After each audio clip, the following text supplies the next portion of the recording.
Greater ত্রিপুরাল্যান্ডে সুস্বাদু lollipop দেখিয়ে INPT, IPFT তথা মথা জনজাতিদের নিয়ে খেলছে। গ্রেটার ত্রিপুরাল্যান্ডের ফেরিওয়ালারা জনজাতিদের আবেগ নিয়ে টানাটানি করছে। আদৌ কি পৃথক রাজ্যের দাবি পূরণের স্বপ্ন পূরণ হবে? আইএনপিটি দলের পক্ষ থেকে সাংবাদিক সম্মেলনে ত্রিপুরাল্যান্ডের দাবিকে সমর্থন করেছে।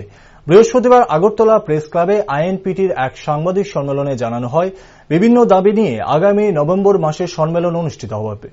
আইএনপিটির কেন্দ্রীয় কমিটির দায়িত্বপ্রাপ্ত সাধারণ সম্পাদক শিবচরণ দেববর্মা জানান, মথার সঙ্গে একটি চুক্তি হয়েছিল।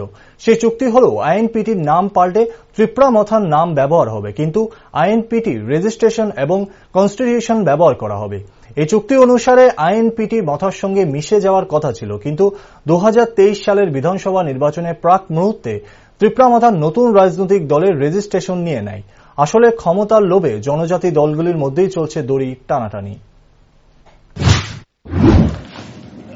একটা এগ্রিমেন্ট হয়েছিল, যে এটা এগ্রিমেন্ট কপি, এটা স্ট্যাম্প পেপারে করা হয়েছে যে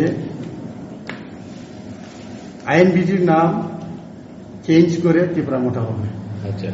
এবং আইএনপিটির রেজিস্ট্রেশন এবং আইএনপিটির কনস্টিটিউশন ব্যবহার করা হবে। এই হলো চুক্তি। এই চুক্তি অনুসারে আমাদের মার্চ করার কথা ছিল, একসাথে হওয়ার কথা ছিল দুই পার্টি।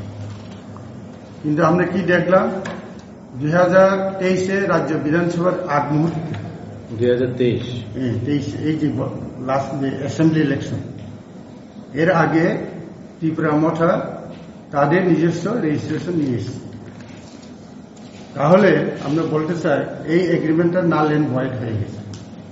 কারণ আইএনপিটি তার নিজস্ব জায়গাতে আছে, তার রেজিস্ট্রেশন আছে, তার কনস্টিটিউশন আছে, তার নামটা চেঞ্জ হয়নি।